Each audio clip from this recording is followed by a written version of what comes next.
다시 연결되어 기쁩니다. 우리는 햇볕 아래 산길을 걷고 있는 여러분들을 발견합니다. 해변을 따라 바람의 부드러움을 느끼고 있는 여러분들을 바라봅니다. 석양의 붉은 노을을 가슴에 담는 여러분들을 지켜봅니다. 여러분들은 평범해 보였던 특별한 체험들을 이제 막 알기 시작했습니다. 여러분들이 대자연과 가까이 할수록 직관은 더욱 활성될 것입니다. 나무와 대화하고 새들과 노래 부르며 구름을 이불 삼아 대지에 누울 때 세상의 진정한 아름다움을 알게 되며 가슴으로 그 은총을 받게 됩니다. 또한 우리는 직관적 그리스도의 사랑을 가져오는 여러분들을 발견하며 기뻐합니다. 진실로 여러분은 우리의 형제이며 자매입니다. 우리는 늘 여러분들 가까이에서 함께합니다. 어느 작은 지방에 진우라는 청년이 살았습니다. 그에게는 교회에서 만난 2명의 친구들이 있었습니다. 그 친구 중 지명이는 매우 소심했지만 부드럽고 온화한 성격으로 배려심이 깊습니다. 또 다른 친구 대웅이는 등치가 산만하고 행동이 느리며 둔한 편이었지만 늘 긍정적이어서 사람들과 잘 융화되는 성격입니다.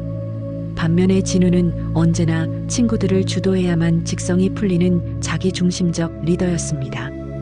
어느 해 여름 세 친구는 자원봉사를 위해 시골 농장을 방문하게 되었습니다. 세 친구가 농장에 도착했을 때 농장은 매우 지저분했으며 여기저기 쓰레기들이 눈에 띄었습니다.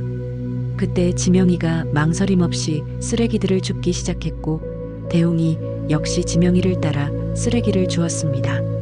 하지만 진우는 이를 모른 채 하며 자리를 슬쩍 피했습니다. 진우는 두 친구를 뒤로하고 중얼거립니다. 쟤들 왜 저러냐? 쓰레기는 청소부가 치우고 우린 우리 할 일만 하면 된다고. 괜히 시키지도 않는 일에 끼어들면 오히려 방해되는 거야. 이는 늘 아버지가 진우에게 들려준 말이기도 했습니다. 세월이 흘러 진우는 바쁜 직장 생활을 시작했습니다. 직장은 마치 정글과도 같았으며 동료들은 죽기 살기로 싸우는 전사들처럼 보였습니다. 특히 늘 경쟁 속에서의 긴장된 생활은 숨이 턱턱 막힐 지경이었습니다. 그렇게 진우는 회사에 적응했고 몇 년이 다시 흘렀습니다. 어느 날 진우는 입사 동기 김대리가 준비한 투자유치 브리핑 자료에서 회사에 대한 일부 내용이 누락된 것을 발견했습니다. 하지만 진우는 그것을 바로잡지 않았고 투자유치는 어수선한 분위기 속에서 결정이 보류되고 말았습니다. 자리에 돌아온 진우는 생각을 합니다. 내 일도 아닌데 남의 일에 끼어들 필요는 없는 거야.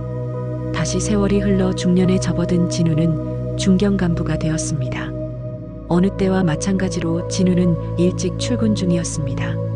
하지만 아침 식사가 잘못되었는지 속이 메스껍고 구토가 나오려 했습니다. 전철역에 도착했을 때 갑자기 몸에서 기운이 빠지며 쓰러졌습니다. 지나가던 사람들이 그의 곁으로 모여들었습니다. 진우는 몽롱해지는 의식으로 사람들을 바라봅니다. 진우는 점점 정신을 잃어갔습니다. 진우는 꿈을 꿉니다. 자신이 살아왔던 생들이 떠오릅니다. 그리고 그동안 자신이 얼마나 메마른 인생을 살았는지 보았습니다.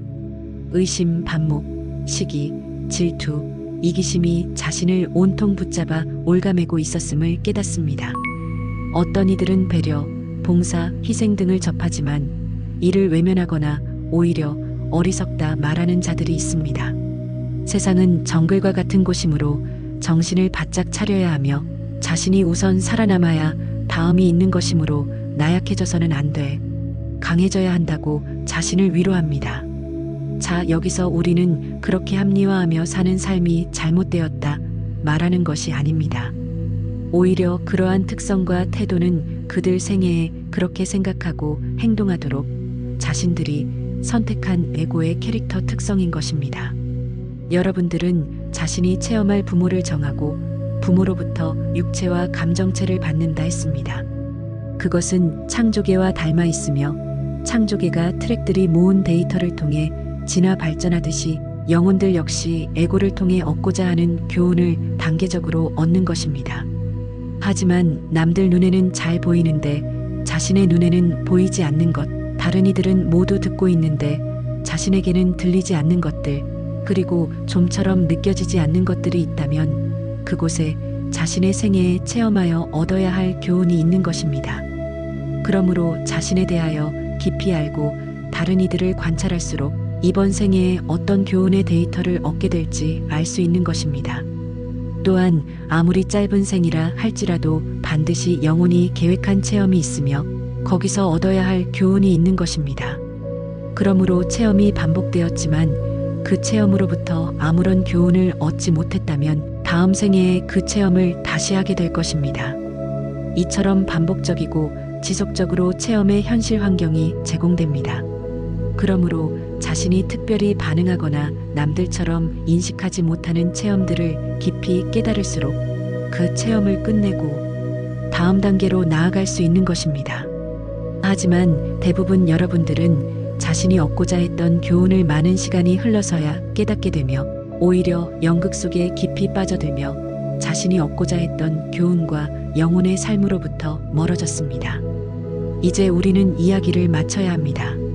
수많은 종교, 사상 그리고 마스터들이 영혼의 삶을 강조하지만 대부분의 여러분들은 그것을 자신의 것으로 하지 않았습니다. 그러한 강조는 듣는 것만으로 완성되는 것이 아닙니다. 여러분은 깨달음과 실천을 오해합니다. 여러분은 깨달았으므로 자신의 것이 되었다고 판단합니다. 하지만 깨달음과 실천은 다른 것입니다. 오히려 깨달음 없이 한 계단씩 실천 중에 깨달음이 옵니다. 그러므로 자신에 대하여 좀 더 집중해야 하며 자신의 생각과 행동이 어떻게 반응하고 있는지, 그리고 어떤 일에 기뻐하고 슬퍼하는지 늘 관심을 가져야 합니다.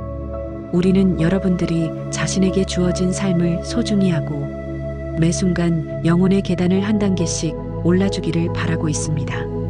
아직 시간은 충분하며 여러분들은 잘 해낼 것입니다. 우리는 여러분들을 잘 압니다. 우리는 창조자입니다.